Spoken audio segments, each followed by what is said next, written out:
Então sejam bem-vindas, bem-vindos a este encontro do curso Bhakti Shastri. Hoje nós vamos falar do capítulo 3, sim? Então, já iniciamos o estudo desse novo capítulo. Espero que vocês tenham conseguido, pelo menos, ou ler os versos ou assistir a aula, do capítulo. Se ainda não fizeram, aí temos mais uma semana ainda para o estudo do capítulo 3. Então, assim, e especialmente para a próxima semana, seria muito bom que tenham lido por causa de que vamos fazer um exercício e seria bom que vocês tenham assim lido todo o capítulo, eh, porque aí vocês poderão aproveitar melhor também, sim? Bom dia, Maria Fernanda, bem-vinda, Mukunda Presta também, Hare Krishna. Então estamos, esse capítulo 3 vai iniciar com uma pergunta de Arjuna, sim? No capítulo 2 que foi um resumo, na verdade, assim, de toda a filosofia, praticamente, foram 72 versos, eh, Krishna, na verdade, é um verso específico, que aí vou abrir aqui para ler. Assim, Arjuna ainda estava com essa dúvida com relação à guerra. Será que eu devo lutar, não devo lutar? Assim, e era muito forte. Ele realmente não era só uma dúvida, ele não queria lutar. Ele estava assim, muito convencido de que não era isso que ele queria.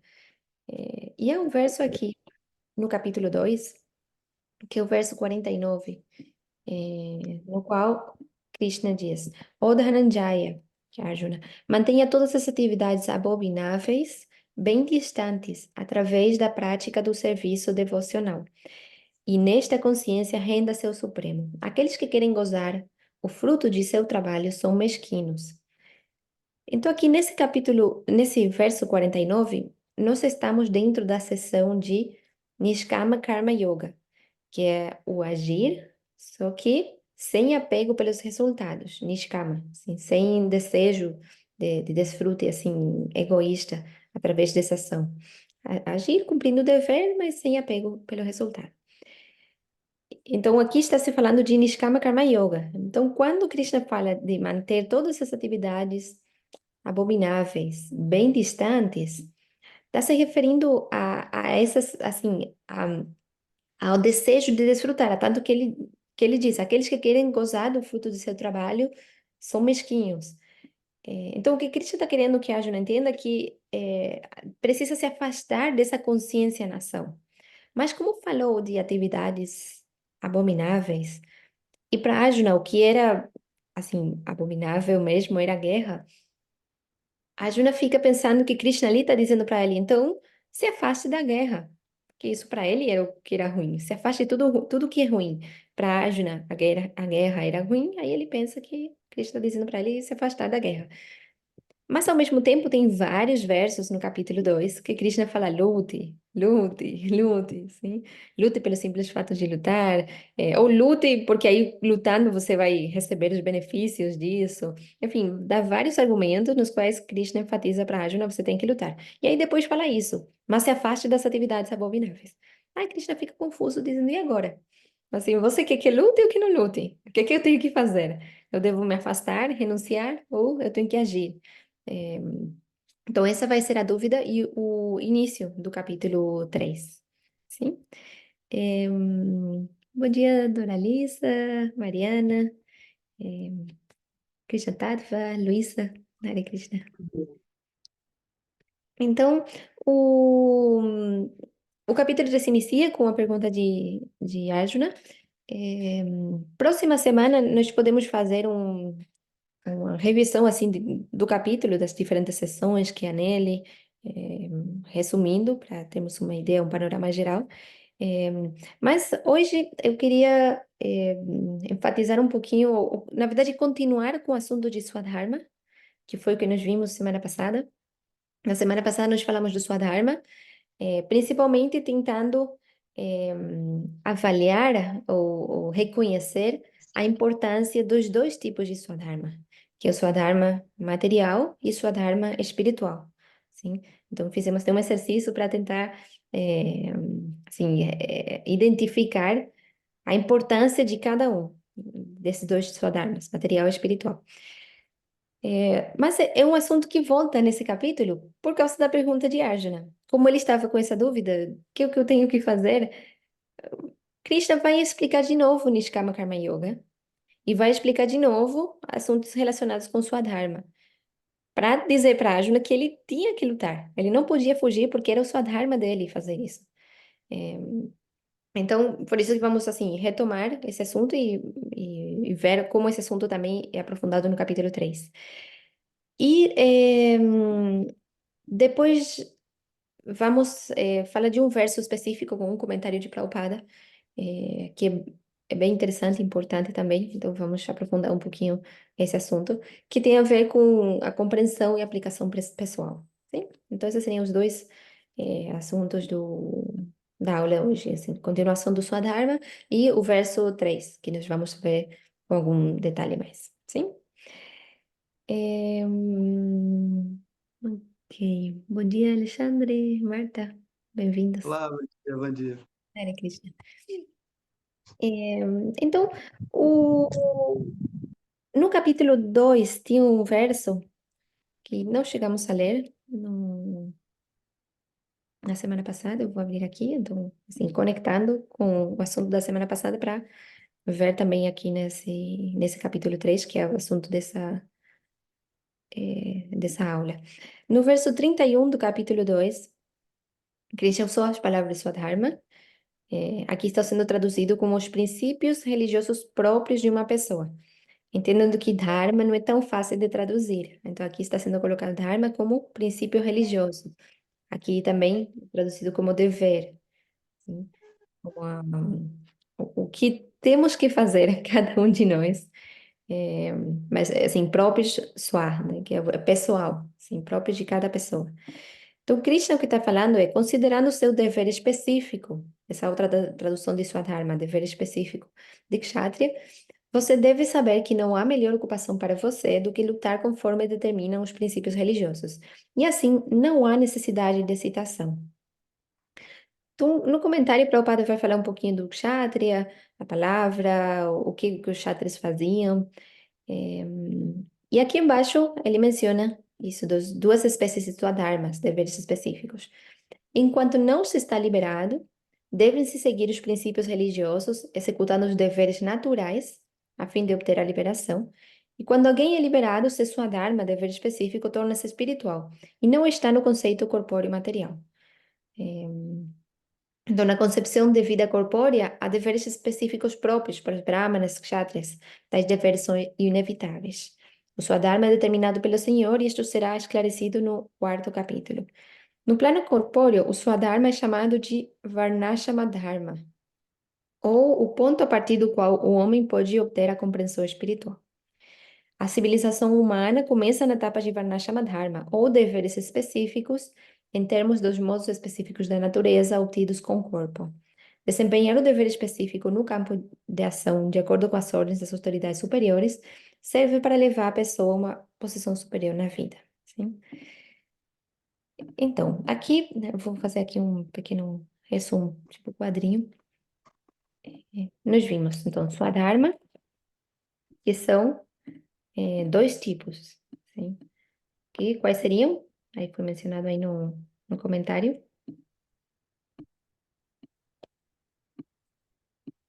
Os dois tipos de Swadharma.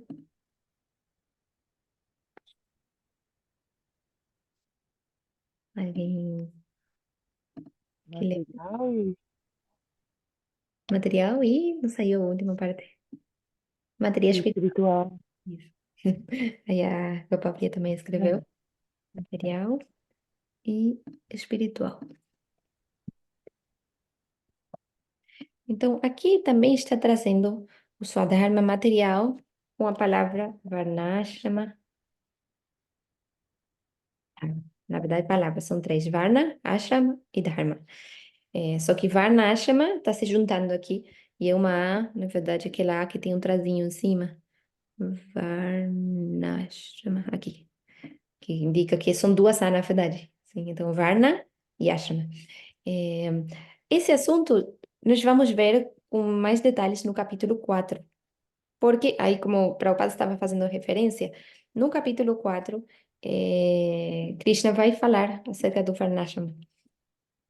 Então, não vamos falar dos detalhes agora, mas é assim, a organização social que propõe a ocupação de acordo com a própria tendência ao trabalho da pessoa, que isso seria o Varna.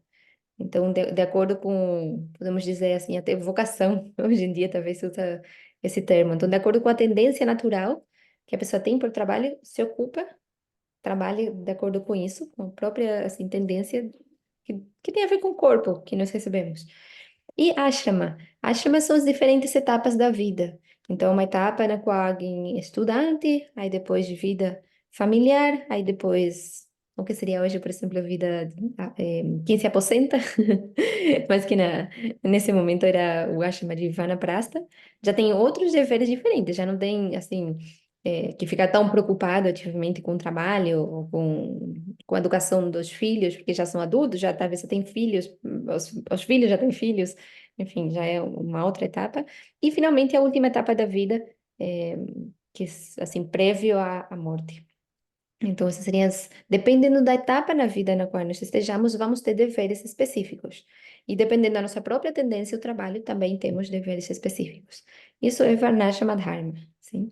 É, entendido de acordo com uma possível aplicação hoje.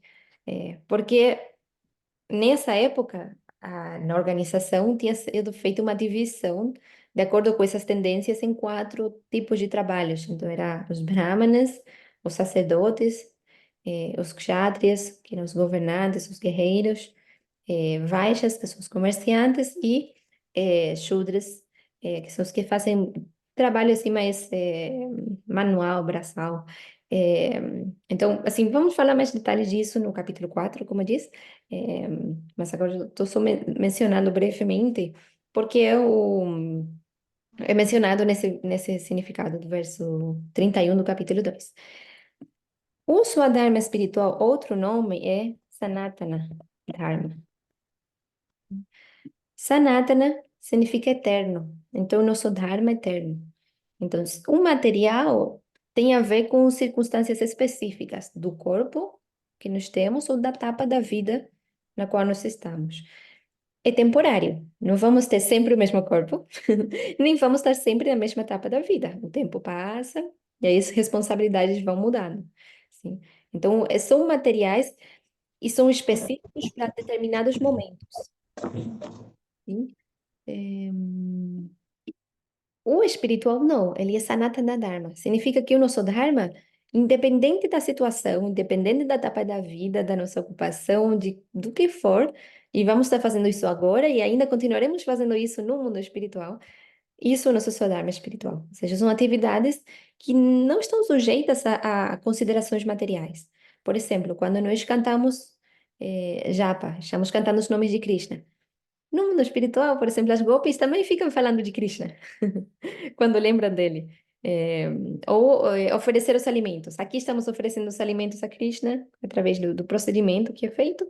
No mundo espiritual, os amiguinhos de Krishna dão diretamente na boquinha para Krishna comer. Então, assim, são atividades que não dependem de um momento específico, são atividades espirituais.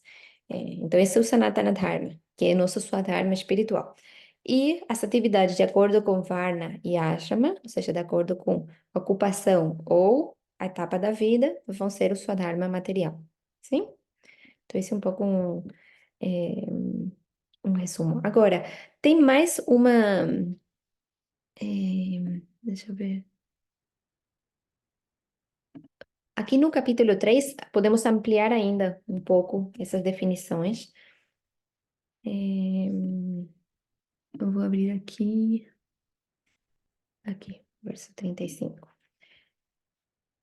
Ah, não, do capítulo 2 não, do 3.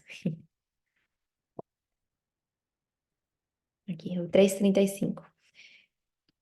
Krishna diz: é muito melhor cumprir os deveres prescritos próprios, embora com defeitos, do que executar com perfeição os deveres alheios. A destruição durante o cumprimento do próprio dever é melhor do que ocupar-se nos deveres alheios, pois seguir o caminho dos outros é perigoso. E aqui Prabhupada nos vai dar uma ideia de como identificar essas suas armas, tanto material como espiritual. Então ele diz: devemos, portanto, executar em plena consciência de Krishna nossos deveres prescritos, em vez daqueles prescritos para outros. Materialmente, os deveres prescritos são impostos segundo a condição psicofísica da pessoa. Então a gente precisa olhar para nós, assim, as nossas próprias características psíquicas e físicas, e de acordo com isso entender qual é a nossa tendência assim ao trabalho e nos ocuparmos de acordo com isso. É o nosso dever fazer isso, ter uma ocupação de acordo com a nossa condição psicofísica. Sim. Lógico que nessa sociedade nem sempre vamos ter a sorte de ter um trabalho que seja exatamente de acordo com a nossa condição psicofísica. Assim, é nosso Swadharma também trabalhar e nosso Swadharma também conseguir, assim, esse meio de sustento. Mas é importante considerar isso, porque a gente não deve ignorar aquilo que temos essa tendência natural ao trabalho. Então, talvez uma ocupação extra, até mesmo, às vezes se chama como hobby, como algo que a gente faz porque gosta, não necessariamente é nosso meio principal de renda, mas podemos até assim considerar e tentar nos ocupar um pouquinho de acordo com essa condição psicofísica.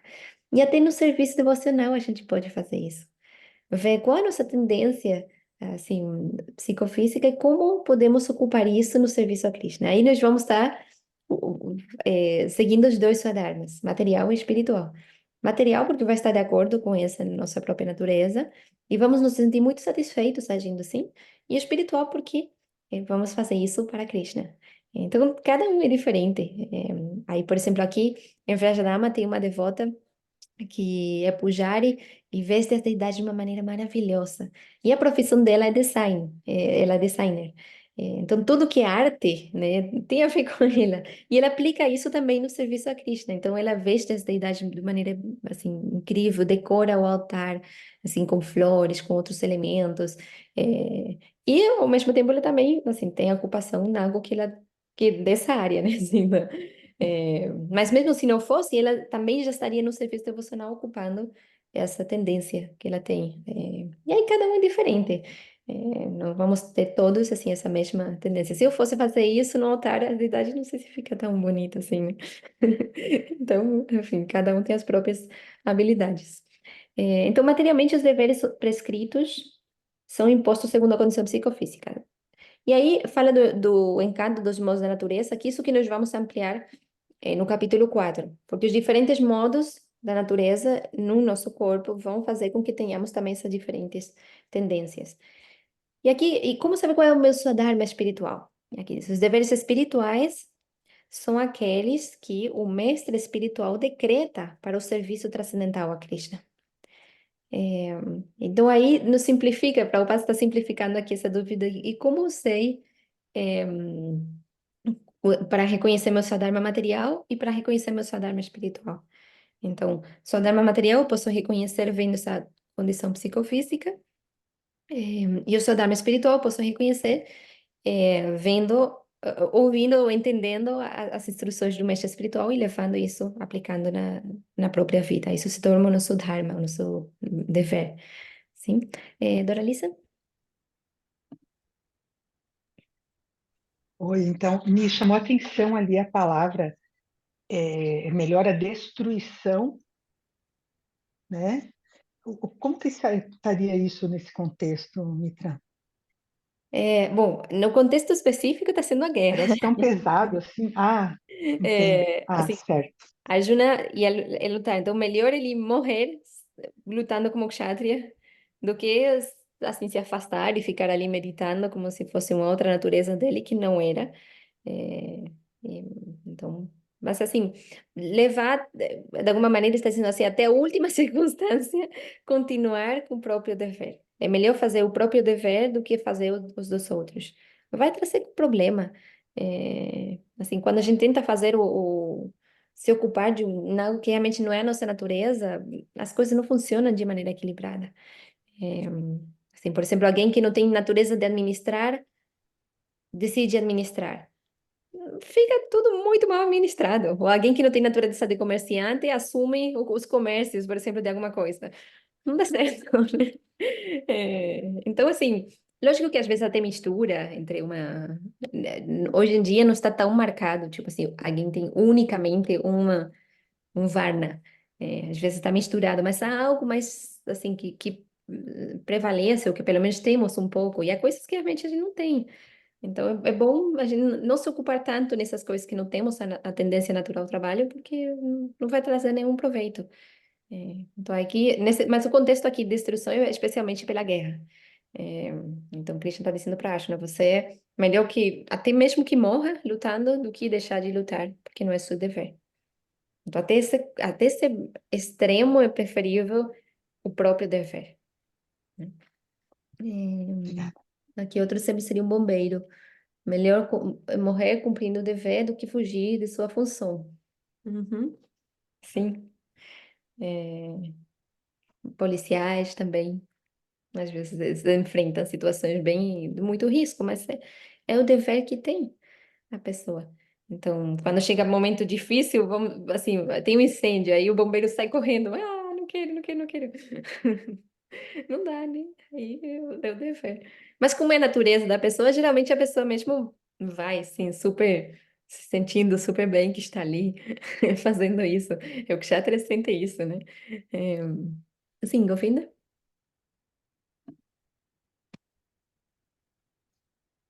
Bom dia, Hare Krishna. Eu estou pensando aqui, fiquei com a dúvida sobre as situações em que a gente precisa se ocupar do Dharma de outra pessoa, senão aquilo não vai ser feito. Por exemplo, na nossa sociedade é muito comum pais abandonarem seus filhos, né? Então a mãe acaba se ocupando do Dharma do pai, né? Tendo que cumprir com tudo, né? Em relação à criança. Eu fiquei pensando se essa questão ela valeria apenas para o Dharma espiritual, ou nesses casos em que as situações nos obrigam a assumir Dharma de outra pessoa, porque senão aquilo não vai ser feito, se isso também não geraria karma para a gente. Como é que fica a complexidade, né, dessas situações? É interessante. Assim, no caso da mãe com o filho, mesmo que o pai, por exemplo, não cumpra o dever, é sim o dever da mãe cuidar do filho. Então, não é que estaria exatamente fazendo o dever do outro, é o próprio dever também. Só que vai ser, assim, uma responsabilidade maior. É, geralmente, até mesmo bom, você sabe até melhor do que eu, né? Mas na psicologia, é, alguém próximo termina cumprindo de alguma forma, como se fosse um rol, não é, papel, rol em espanhol, um papel paternal, mesmo que não é exatamente, mas uma figura paternal que a criança vai de alguma maneira também referenciar, pode ser às vezes um tio, talvez um amigo da família, nem que seja sempre, mas de alguma forma vai ter também a criança vai receber também como se fosse assim algo dessa figura paterna através de outras pessoas. É, então, não é que a mãe vai estar fazendo 100% da função do pai, vai fazer a função da mãe com, assim, com um esforço provavelmente muito maior, mas vai ser sempre mais, assim, né? Então, não vejo que nesse caso se misture tanto o dever de um com o outro. Talvez seja mais no nível de ocupação, que sim, às vezes, por exemplo, um templo fica sem ninguém que o lidere. E alguém que não tem nenhuma natureza, por exemplo, de kshatriya, assume. E aí faz. Isso entra do que se chama, o conceito é Apad Dharma. Vou até escrever aqui no chat. É Dharma de emergência. Também poderia até entrar no assunto que você mencionou com relação à mãe com os filhos. Então, é Dharma de emergência. Quando há uma emergência, uma situação de emergência, não rigem exatamente as mesmas leis para o Dharma. É, há comentários nos quais Prabhupada, por exemplo, ele fala de assuntos assim bem extremos. Vamos supor uma pessoa que está no meio sei lá, da Antártida e não tem absolutamente nada para comer e é uma questão de supervivência mesmo que se alimente de peixe. Então, um devoto, nessa situação, pode comer aquilo se essa emergência para sua alimentação, que não é o nosso caso, né? A gente não está em emergência assim, tem opções muitas, é só fazer o esforço, né? É, então, mas para ver, entender, olha até que ponto, e isso, esse é a Padharma, não é? a pessoa não vai ter o karma ruim por estar fazendo isso nesse momento, porque realmente é situação de emergência, sim? Então, regiria isso nesses casos, sim? Ok. Quando alguém está liberado, o que é liberado? Interessante. Hum, há diferentes, nesse contexto aqui, estamos mais falando de alguém que se libertou das reações. Estamos mais falando do que seria o nível de Karma Yoga. Então, é o agir livre de reações por causa de que está agindo com a consciência correta, sem apego pelo resultado, oferecendo os resultados ao Supremo. Então, nesse ponto, esse seria a liberação. Seria a liberação de qualquer tipo de reação, porque a plataforma na qual você está agindo é uma consciência elevada. Mas Krishna, em diferentes capítulos, vai mostrando diferentes níveis de liberação. Então, isso vamos ir vendo. Então, o que seria liberação? Hum, no caso de alguém que segue o processo de Ashtanga Yoga, yoga de meditação. Como a liberação, no caso de alguém que segue o processo de Jnana Yoga. Como é no caso de alguém que segue Bhakti Yoga. Então, aí vamos encontrar diferentes descrições. Então, liberação em si não está dando muito detalhe. O que acontece aí com isso? Liberação é como se fosse um estágio que se atinge, mas aí daí para frente, o que que há? Vai depender do processo. Sim. Mas nesse ponto aqui é mais nesse sentido de liberação. Liberação das reações por causa do agir correto, em Nishkama Karma Yoga. Sim? Ok. Agora, considerando isso aqui de liberado, o Prabhupada estava dizendo no capítulo 2 que alguém que está liberado, aí sua dharma se torna espiritual. Quem não está liberado, tem sua dharma material. Então, alguém poderia pensar, que nem alguns até apresentaram semana passada no exercício, pronto, então se eu já estou liberado, assim, já estou livre de fazer as ações para meu próprio desfrute, então, eu posso deixar sua dharma material. Eu não preciso ter mais responsabilidades materiais, eu posso largar tudo, me despreocupar com assuntos materiais, né? É, então, poderia ser pensado isso. Aí, Krishna, nesse capítulo 3 vai dar os argumentos para dizer: Não, não, isso não é possível." É, então, vamos ler alguns versos para ver um pouquinho da lógica que Krishna vai seguindo para evitar essa confusão. E, assim, alguém pensar, tipo, pronto, quem está já numa plataforma superior não precisa agir de acordo com sua dharma material. Então, ele vai dizer, assim, esse verso é o que também poderia gerar essa confusão. Para aquele que sente prazer no eu, utiliza a vida humana para buscar autorrealização, satisfazendo-se apenas no eu, plenamente saciado, para ali não há o dever. Então, nós poderíamos dizer, olha, peraí, eu me tornei devota, eu estou buscando autorrealização e eu me sinto satisfeita. Então, pronto, vamos renunciar ao dever prescrito material. É, aí Krishna vai dizer, o homem autorrealizado não tem um propósito a cumprir no desempenho de seus deveres prescritos. Tampouco ele tem alguma razão para não executar tal trabalho. Nem tem ele necessidade alguma de depender de nenhum outro ser vivo. Então, assim, tudo bem, essa pessoa não tem obrigação com os deveres materiais, mas também não há nenhuma razão pela qual ela não faça aquilo. E aí vai enfatizar, portanto, sem se apegar aos frutos das atividades, deve-se agir por uma questão de dever, pois trabalhando sem apego, alcança-se o Supremo. E aí vai dar um exemplo. Reis tais como Janaka alcançaram a perfeição com a simples execução dos deveres prescritos. Portanto, apenas para educar o povo em geral, você deve executar o seu trabalho. Qualquer ação executada por um importante é copiada por pessoas comuns. E o mundo inteiro procurará imitar os padrões. Ih, peraí que eu vou silenciar o microfone, que tem um cachorro ali.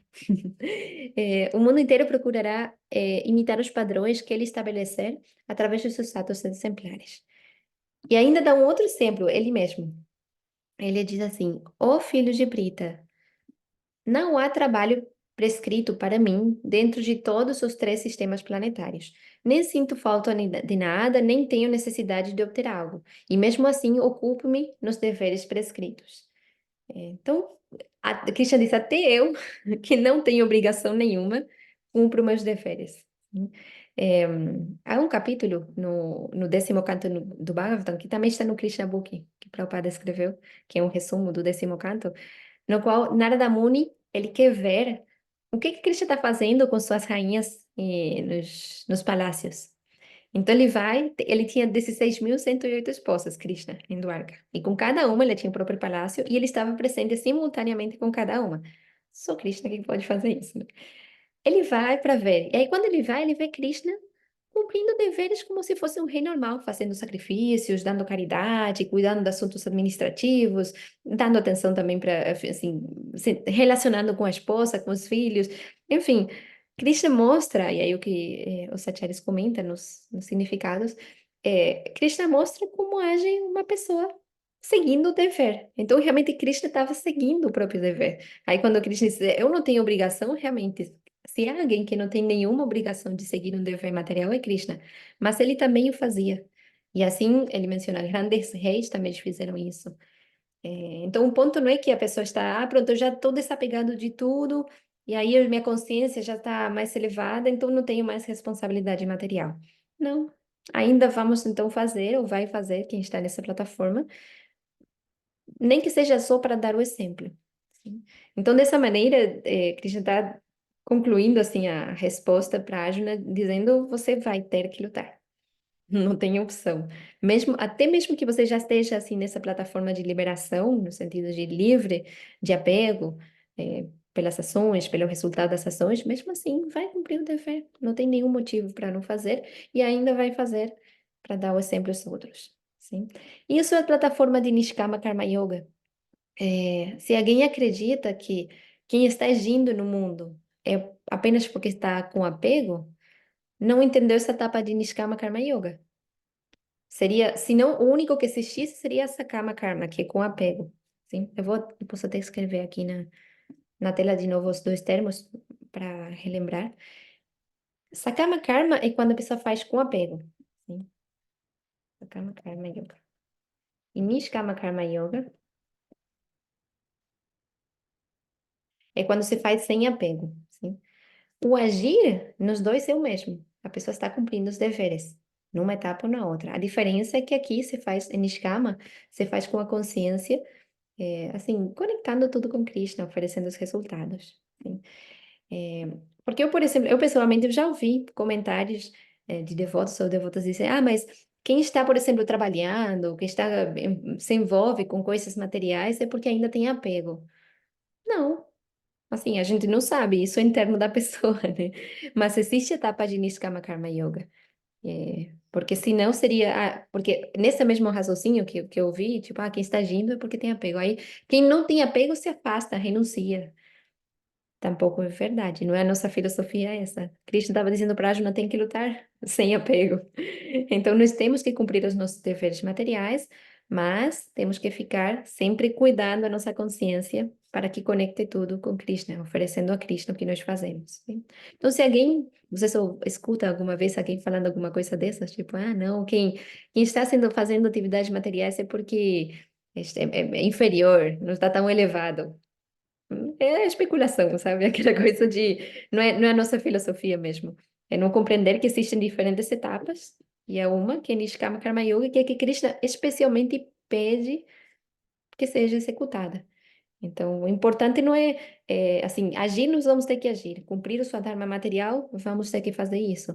O importante é com qual consciência vamos fazer. Isso que Krishna aqui está tentando trazer, elevar, assim, em Arjuna e a nós também.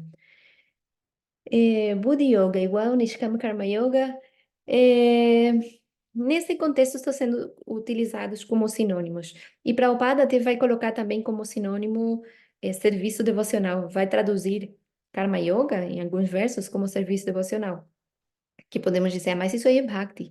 É porque o que que é para nós agir sem apego ao resultado? É agir servindo a Krishna. Devoção, com amor. Fazer com amor por Krishna. Fazer como um serviço a Krishna. Então, nesse sentido, é sinônimo. Por isso que Prabhupada vai usar o serviço devocional ou Karma Yoga como sendo sinônimos. E Buddha Yoga, mesma coisa. O que seria o agir com inteligência plena, agir com consciência de Krishna ou agir sem apego aos resultados, que é então agir com consciência de Krishna. Então, nesse contexto, estão sendo utilizados como sinônimos. Indo mais à utilização técnica dos termos, podemos encontrar diferenças, e no capítulo 6 nós vamos comparar os diferentes processos e entender como, ao mesmo degrau, em diferentes caminhos de yoga, que é similar, mas que ao mesmo tempo pode ser entendido em diferentes caminhos. Por exemplo, Jnana, Karma, Dhyana, que é o de meditação. Então, no capítulo 6 vamos fazer uma revisão e comparar essas etapas dos diferentes processos. E aí nós vamos entender um pouquinho melhor em que sentido cada termo tem um contexto específico no qual ser utilizado, assim, de maneira mais correta, poderíamos dizer.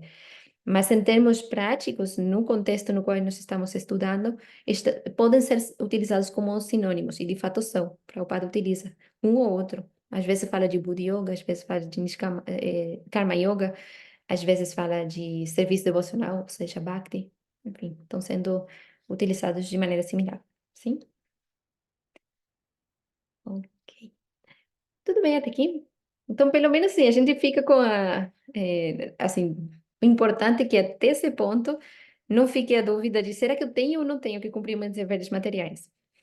Acho que Krishna foi bem, assim, insistente com relação a que temos que cumprir o dever material. Mas, ao mesmo tempo, vamos entender de que maneira. Então, com a consciência correta. Sim?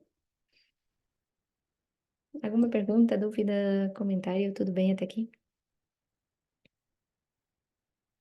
Eu tenho uma dúvida. Sim. Eu gostaria de saber como identificar o Sadharma material no Varnashrama. Uhum. Qual seria o melhor caminho para isso, assim? Se tratando de adultos, a gente até sabe, né? Mas a nossa tendência, mas em relação à criança, por exemplo. Ah, como uma criança pode identificar o próprio Sadharma? Não, como nós podemos identificar o Sadharma material, né? O Varnashrama de uma criança, por exemplo. Hum, mas para uma criança, por exemplo. Sim, Então, aí talvez nós podemos pensar, porque tem Varna e Ashrama, e aí podemos pensar mais no que é Ashrama. Então, qual a etapa que a criança vai estar? Então, vai ter, por exemplo, que estudar, se preparar, se capacitar, todas as responsabilidades da primeira etapa da vida, que no sistema védico irá até os 25 anos de idade. Hoje em dia, depende, variável, né? Mas, assim, talvez podemos ver mais nesse sentido. É, a criança, através dessa etapa de estudo, e também conexão com, é, assim, o espiritual, que é importante, assim, se nós podemos fazer isso, é muito bom, oferecer para a criança tanto educação material como espiritual, porque aí já vai crescer entendendo de uma maneira muito mais ampla, o Dharma. Mas ele vai descobrindo também, essa tendência, é, a essa ocupação mais natural.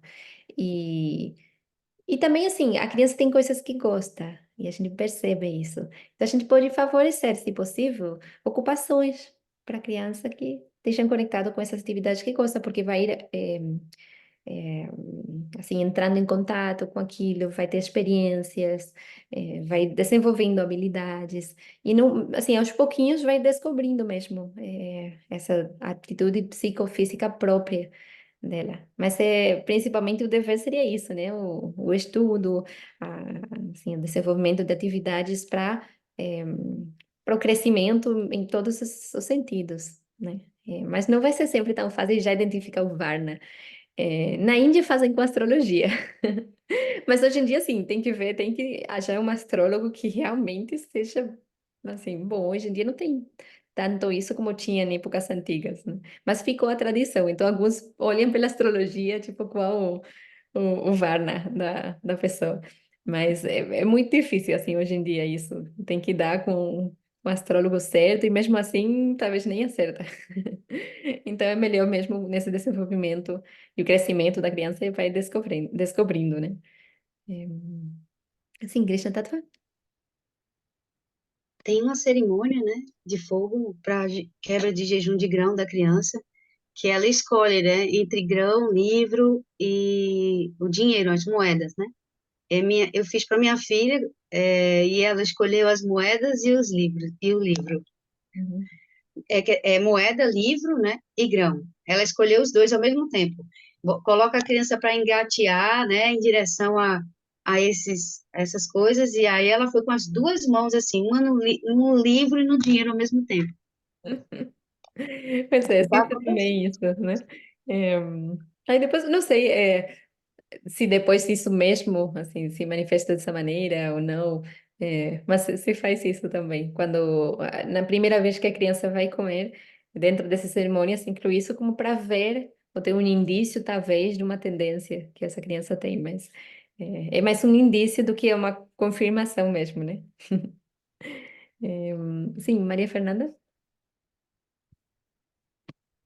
Hare Krishna.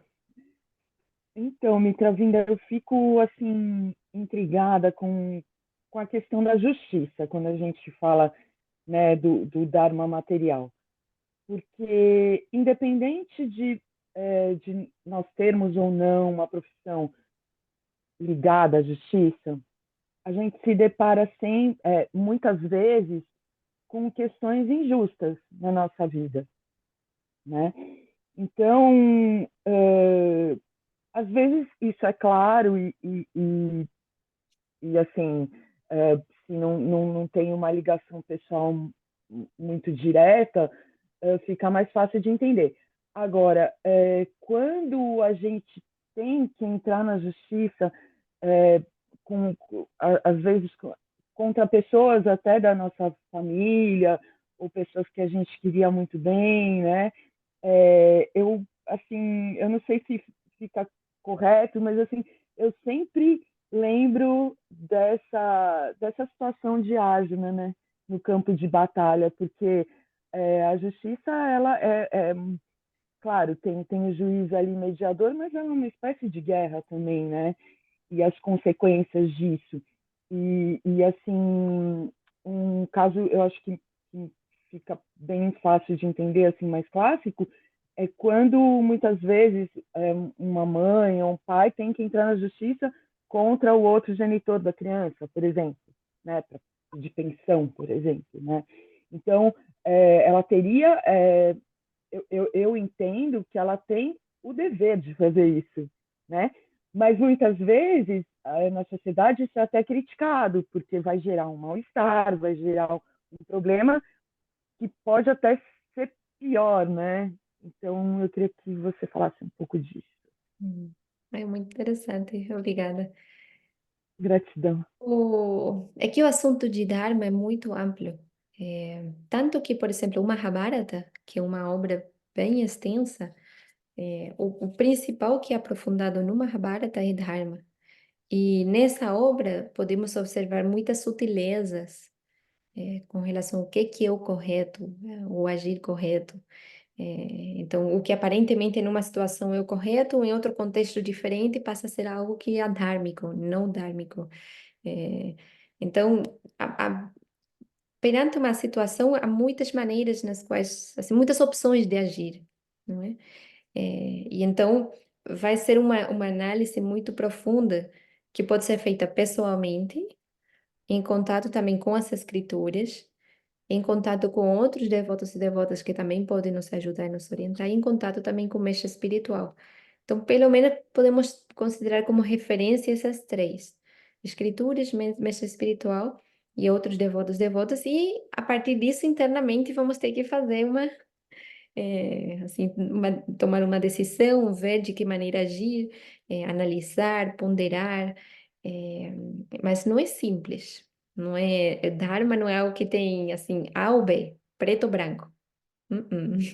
O complexo é que há muitos tons de cinza no meio.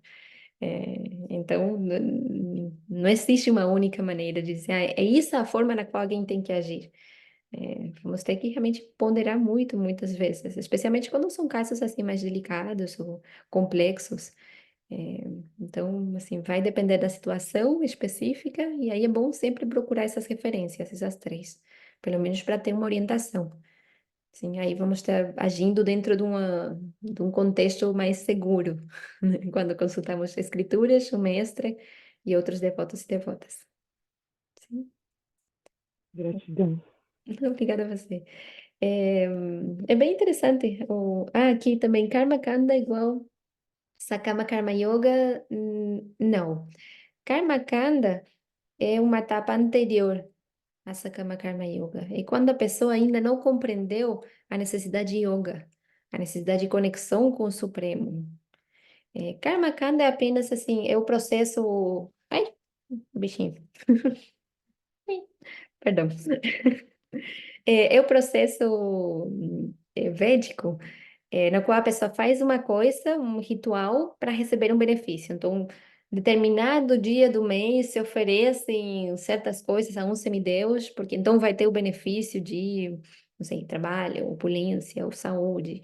É, aqui no Ocidente também tem um pouquinho isso, diferentes santos que otorgam diferentes coisas.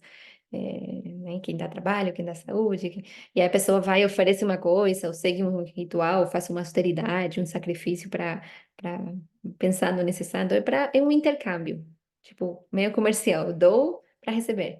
Isso é Karma Kanda. Karma Yoga já compreende que é um propósito superior, porque é yoga. Mas ainda podemos fazer isso com apego. Até nós mesmos, na nossa prática, entendemos Krishna, entendemos o que há de superior, mas nem sempre vamos eh, agir com desapego completo. Nós vamos estar fazendo porque eu quero para mim. Então, isso seria Sakama Karma Yoga. Mas é diferente, já é yoga. Karma Kanda ainda não, é apenas esse intercâmbio comercial. Tipo, eu dou porque eu quero, não tem um propósito superior, é só aqui, resultados materiais mesmo. Então, são dois termos diferentes. Tem vários termos, né, nesses capítulos, entre o 2 e o 3, e realmente até que nos familiarizamos com todos, levam às vezes um tempinho, mas assim, eu acho que até o capítulo 6 aos pouquinhos, tudo isso vai ficando muito mais claro também, tá bom? Ok. Então vou ler aqui, eu queria ler um significado de Prabhupada, que é o verso 3. Então o verso, quando Krishna começa a responder a pergunta de Arjuna, que ele diz, a Suprema Personalidade de Deus disse, ó Arjuna sem pecados, acabei de explicar que existem duas classes de pessoas que tentam compreender o eu. Uns se inclinam a compreendê-lo pela especulação filosófica empírica, que é o termo sânscrito, continuando com os termos, né? Sankhya. Lembra que no capítulo 2 falamos de Sankhya como um método dentro do caminho de Jnana. Então, aqui está sendo traduzido como empírico, filosofia empírica. É aquela análise do que é material, espiritual. Diz outros pelo serviço devocional, que aqui é karma yoga, karma yogena. É, e aí, Prabhupada, no significado, ele vai explicar que os dois são interdependentes, né? Diz, ambas as yogas, portanto, ambas as yogas são interdependentes, ou seja, tanto o estudo analítico como o Karma Yoga podem se complementar.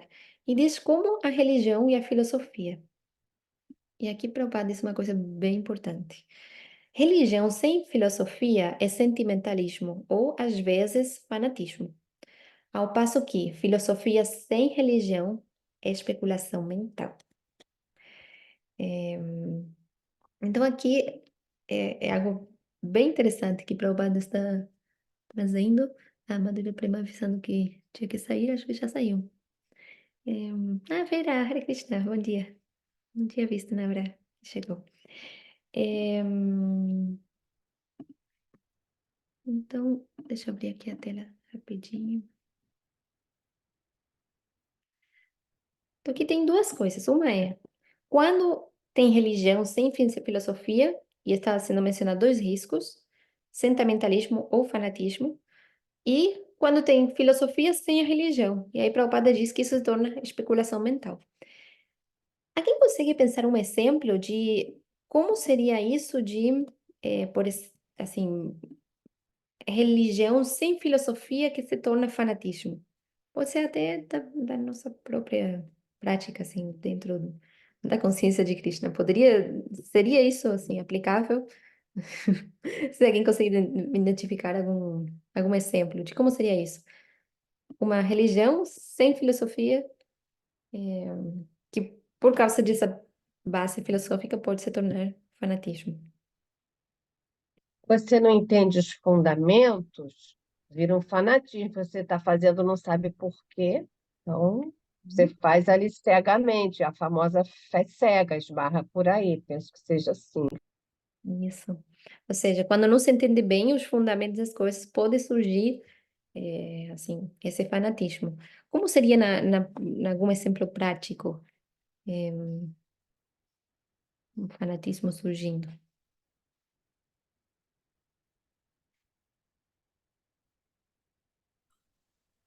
Haribo, Sim, chegada.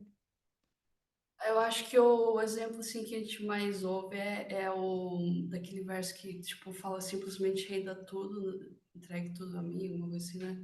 Que é acho que é o 66, 1866. Hum. Uhum. Que as pessoas falam muito nisso, né? Tipo, entregue tudo a Krishna e não vê o resto, assim, né? Isso. Ou seja, a pessoa.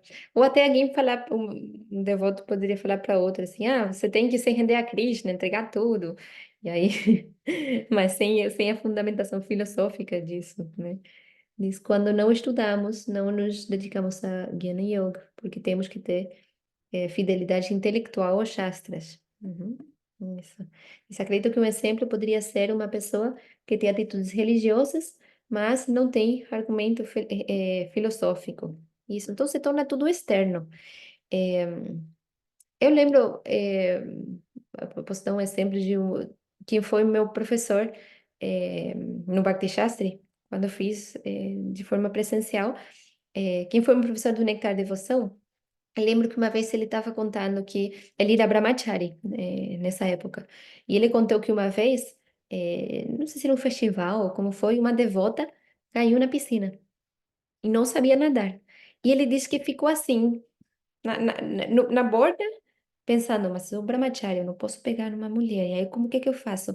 E ele disse que aí entendeu, disse que loucura, que tal, a que ponto pode chegar, tipo assim, só a prática religiosa interna sem a compreensão filosófica mais profunda. Logicamente que tinha que salvar a devota e tirar dali, né? Mas foi um instante que disse que veio esse pensamento na cabeça, mas que para ele foi muito forte isso, foi como assim, a falta de profundidade no certo aspecto fica apenas com o externo, eu sou brahmachari, então não posso assim, agir de uma maneira. E aí isso pode se tornar um impedimento até.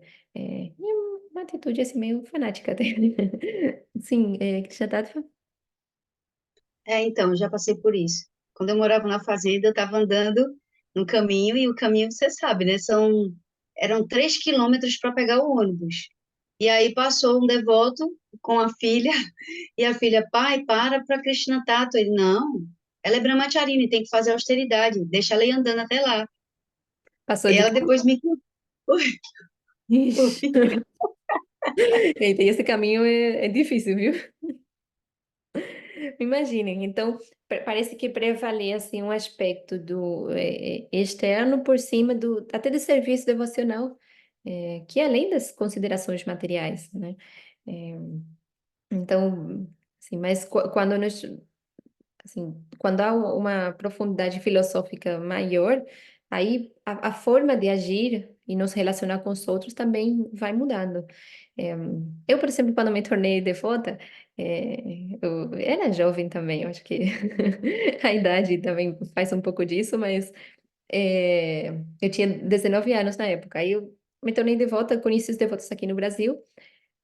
Fiquei um tempo até morando no templo, no ashram, e aí voltei, retornei depois de alguns meses para Argentina, na casa da minha mãe, que é onde eu morava. Eu estava apenas fazendo uma viagem por alguns meses e voltei. E eu lembro, assim, que eu era meio pesada com minha mãe, assim, tipo, ela cozinhava, assim, fazia tudo vegetariano, não usava ovo, não usava nada. Só que aí ela experimentava a comida e falava, não, agora sim, eu já não posso oferecer mais. Aí ela ficava toda assim frustrada. É, ainda bem que a mãe e o pai são muito amorosos e pacientes, né? Mas, assim, há coisas que não precisamos ter essa atitude assim tão rígida com os outros. E quando isso surge, geralmente é mesmo essa falta de maturidade também com a filosofia. Então a gente fica tudo que é a prática externa, mas falta assim essa maturidade que traz também o estudo, o aprofundamento filosófico. E o sentimentalismo é como se fossem duas caras da mesma moeda também, né? O sentimentalismo também é essa aproximação à religião, só que de maneira superficial. Então, tudo é muito lindo, eu adoro os devotos, eu acho tudo maravilhoso. Aí chega um texto, uma dificuldade, aí pronto, já não queremos saber mais nada. Me frustrei, eu tô com raiva agora de todo mundo. E nos falta o quê? Essas ferramentas da filosofia para conseguir entender melhor as situações, né? É, então, assim, qualquer uma das duas não é muito recomendável, né? Tanto sentimentalismo como fanatismo. Isso, logicamente, é para uma análise interna, assim. É, não é que agora nós vamos sair com isso olhando, olha aqui esse devoto sentimentalista. Às vezes até, numa época, acho que agora já nem tanto, se usava isso, tipo, para falar um para o outro, tipo, você está sendo sentimentalista. Já ouviram alguma vez isso? Então, isso seria meio falta de integridade moral acadêmica. Porque o que acontece? As escrituras estão, ou as orientações das escrituras estão feitas para ajudar. Então, se eu tenho um conhecimento das escrituras e eu vou aplicá-lo, tem que ser com a intenção de ajudar outra pessoa. Quando falamos para alguém, por exemplo, você está sendo fanático, você está sendo sentimentalista, será que estamos ajudando mesmo essa pessoa nessa hora? Talvez, se nós entendemos, bom, talvez a pessoa precisa mais filosofia. Aí, aos pouquinhos, podemos ver se podemos explicar aspectos da filosofia, recomendar a pessoa estudar. Não sei. Depende, né, da relação que tenhamos, depende da situação. Mas sempre tem que ser essa a intenção de ajudar mesmo, com todo o amor, colocado nessa situação, assim. Então, isso aqui é mais para uma análise próprio, a gente olhar para dentro e ver se há algum aspecto desses dois em nós, ou de fanatismo ou de sentimentalismo, ver como trabalhar isso, mas não vamos utilizar para julgar outros e falar assim de maneira dura com outros. Sim, Krishna Tattva? É só mais um exemplo, que quando eu morava na fazenda, minha mãe foi me visitar, primeira vez que ela foi me visitar, e estava com muita saudade de mim, né? E eu dela. E aí ela sentou naquele banquinho ali, do lado, assim, onde tem o Shinradeva. Aí ela sentou lá e eu sentei no colo. Aí eu fiquei lá sentada no colo dela, abraçando, beijando. Aí quando ela foi embora, as devotas arrasaram comigo. Ai, isso é sentimentalismo barato, você é muito... Você tem que desapegar. Meu Deus. Antigamente se usava muito mais esses termos assim, dessa maneira. Depois, com o tempo, assim, acho que vamos entendendo que não é assim, né? E especialmente que Bhakti não. É um processo realmente de desenvolvimento de muito amor. O nosso coração tem que se tornar cada vez mais amoroso, incluir cada vez mais pessoas nele. Não precisamos fechar, assim, né? Isso não é Bhakti. Bhakti não é nos tornarmos aquela coisa dura. Esse é mais um caminho de Jnana, aquele desapego, aquele, não é? Austeridade, assim. Bhakti não, Bhakti é outro caminho. A gente se conecta com Krishna e porque nos conectamos com Krishna, passamos a apreciar e amar muito mais também os outros, né? Sim, Maria Fernanda. E aí depois vamos fechar que já estamos no horário. Sim, eu achei interessante, né, você falar para a gente trazer dentro da nossa própria filosofia, né, essa questão do sentimentalismo, porque todas as vezes que eu li isso, eu pensava assim em outras religiões, por exemplo, na minha experiência que eu tive na Igreja Católica, por exemplo, né, que eu fui educada dentro da Igreja Católica. Então, assim, eu acho porque assim Krishna fala muito para a gente para a Ajna, né, para a gente buscar essa equanimidade, né, assim, dentro das coisas ruins e das coisas boas. E é uma coisa assim que a gente, estudando Bhakti Yoga, a gente vai entendendo, mas é uma coisa assim muito distante, pelo que eu vejo nas outras religiões, né? Assim, pelo menos pelo que eu passei, que tem essa coisa assim de muito, o meu me afetou a minha vida, as minhas coisas, sendo, né, que é muito mais que isso, assim. Então, às vezes eu tenho a impressão de que Prabhupada está falando das outras religiões, entendeu? Hum. Mas Não sei também se da faz nossa, né? Porque também é sentido. um risco, né? Se, assim, nós temos muitas ferramentas dentro da nossa filosofia que podem ser muito boas para a nossa vida, mas a gente precisa estudar e não só ficar com compreensão teórica, mas realmente trazer, assim, vivenciar aquilo. Então, nem sempre é tão fácil. Uma coisa é a teoria e outra é quando a gente consegue mesmo trazer a própria vida. Mas é um processo que, aos pouquinhos, isso vai se desenvolvendo. Mas realmente nós temos muitas ferramentas na nossa filosofia. É muito ampla. Uhum. Então, isso aqui que você diz que religião sem filosofia, sentimentalismo, fanatismo, especialmente na nossa tradição, a filosofia é tão ampla que é uma base muito boa para nos cuidar dessas duas coisas, tanto do sentimentalismo como do fanatismo. Realmente é muito profunda a nossa filosofia. Muito interessante. Obrigada, Hare Krishna. Bom, tem umas mensagens aqui. Aqui a Marta diz, acredito que o exemplo poderia ser uma pessoa que tenha atitudes religiosas, mas não tem argumento filosófico. Uhum, também, né? Enfim, há muitos exemplos que podemos pensar. O outro aspecto que Prabhupada menciona é o contrário. A gente só ir para o lado de estudo e não para aplicação prática, a religião também. Isso aí também não vai trazer muito efeito, né? Vamos ficar só na especulação mental. Então tem que ser um equilíbrio entre as duas, religião e filosofia. Tá bom? Então, desculpem, passamos uns minutinhos do horário. Vamos continuar com o capítulo 3. Sim? Então, por favor, especialmente, se alguém ainda não leu, assim, esse capítulo, nem que seja os versos primeiro, para ter uma ideia geral do capítulo, e se puderem também ler os comentários para a próxima terça, Terça, não, sábado? Domingo, meu Deus. Final de semana já fiquei perdida. Para o próximo domingo, vamos fazer um exercício. Então, por favor, tentem chegar assim com essa leitura. Sim? Ok. Muito obrigada a todos e a todos. Bom domingo para vocês. Tira para o aqui e tchau. Hare Krishna.